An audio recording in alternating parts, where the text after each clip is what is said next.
सरकार मतलब कुछ नहीं होता है। सरकार का मतलब है कि सबके लिए कानून बराबर है, या मुख्यमंत्री हो या आम जनता हो।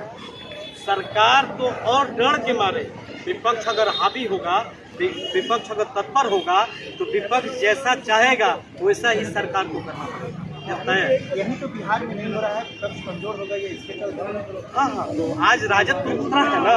आज राजद का कार्यकर्ता आज धरने पे बैठा है और कल यहाँ सड़क से लेकर सदन तक धरने पे रहेगा राजद का कार्यकर्ता। और निश्चित रूप से हमारे इस सूबा के मुख्यमंत्री सम्राट चौधरी हैं और उनका भी उपज, उनकी भी उत्पत्ति वो राजद से ही हुई है। आप इस बात को भली बात ही जानते हैं, उनका भी उत्पत्ति राजद से ही हुई है। और जो हरा गमछा की बात उन्होंने की थी, तो हरा गमछा की वजह से ही वो आगे बढ़े, ऐसा नहीं है। तो कानून सबके लिए बराबर है। मैंने कहा संविधान में वो प्रधानमंत्री हो या मुख्यमंत्री हो या कोई भी आम जनता हो, सबके लिए कानून बराबर है। अगर मुख्यमंत्री होते हुए हरा गमछा की चर्चा उन्होंने किया है और डायरेक्शन दिया है और उस पर कार्रवाई करने की उन्होंने बात कही है, वो सरासर गलत है और उनको इस पे माफी मांगनी चाहिए। सरकार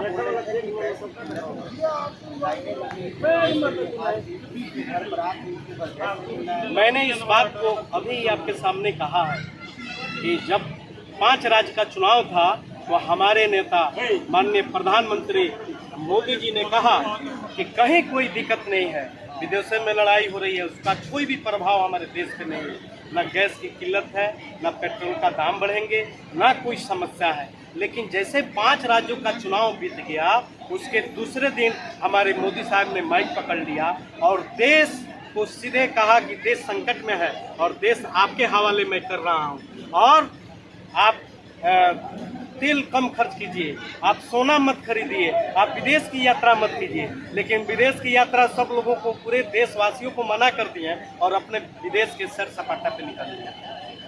आप इस जिले का डिप्टी चेयरमैन भी है और आप जहाँ करते हैं वहाँ सीओ साहब से भी बड़ा है।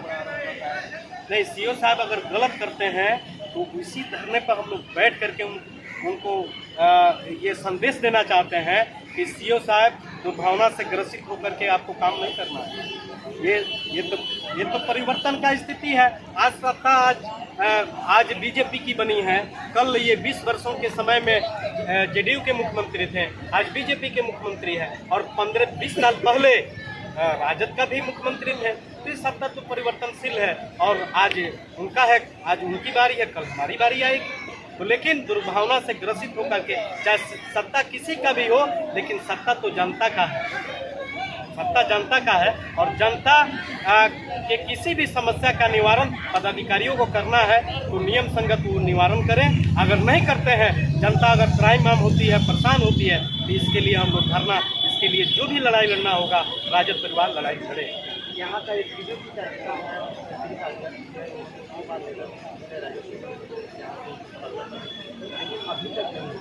नहीं, वो तो मतलब तबादला किसी भी पदाधिकारी का समय से होता है, आकस्मिक तबादला तो होता नहीं है। तो जब उसका समय आएगा, अगर वो लिखे हैं तो निश्चित रूप से वो उसी दल के हैं, तो ये तो मतलब स्पष्ट ही हो गया कि मतलब उन्हीं के दल के लोग पदाधिकारी को कह रहे हैं कि ये गलत काम कर रहा है, भ्रष्टाचार है, भ्रष्ट में लिप्त है, तो निश्चित रूप से तत्काल प्रभाव से उनको निलंबित करना चाहिए, विरमित करना चाहिए पदाधिकारी को, जो पदाधिकारी भ्रष्ट से लिप्त। इनके आरोप है कि होटल में बैठ करके कार्यों को देखते हैं। नहीं, इसकी जांच करा ली जाए कि क्या सत्य है। अगर सीओ में गलती है तो उन पर कार्रवाई होनी चाहिए और गलत प्रेशर भी पदाधिकारी पर नहीं देना चाहिए। अगर पदाधिकारी जो सही है, अगर सही काम करता है तो उसका भी प्रोत्साहित उनको करना चाहिए। घटना का असर पड़ेगा सरकार पे? निश्चित रूप से पड़ेगा। विपक्ष अगर मजबूत है तो सत्ता में रहने वाले लोग बहुत सारी गलती करते हैं और उनको डर बना रहता है कि हम गलती कर रहे हैं तो कल हम पकड़े जाएंगे। तो निश्चित रूप से सत्ता में रहने वाले लोग डरपोक होते हैं, कमजोर होते हैं और विपक्ष मजबूत होता है इसलिए कि वो ईमानदारी चाहता है, इसलिए वो जनता के लिए काम चाहता है। इस एक दिवसीय धरना का असर सरकार पे भी पड़ेगा, लोग का कहना है। लेकिन देखिए, सरकारें किसी का भी हो आएगी जाएगी, लेकिन इस सरकार में जितना महंगाई बढ़ी हुई है, किसान एक तरफ परेशान है, ग्रामीण एक तरफ परेशान है, कोई गैस के लिए परेशान है तो कोई यूरिया खाद के लिए परेशान है। आज परेशानी तो बढ़ी है, पेपर लीक हो रही है, स्टूडेंट मार खा रहे हैं, लेकिन इस सरकार से बहुत उम्मीदें लोगों की लगी थी। मोदी सरकार की 12 साल कंप्लीट हो गया, उसमें भी किसी का भी नज़र नहीं है, लेकिन सरकार सोई हुई है और न महंगाई पर ध्यान है और न स्टूडेंट के ऊपर ध्यान है।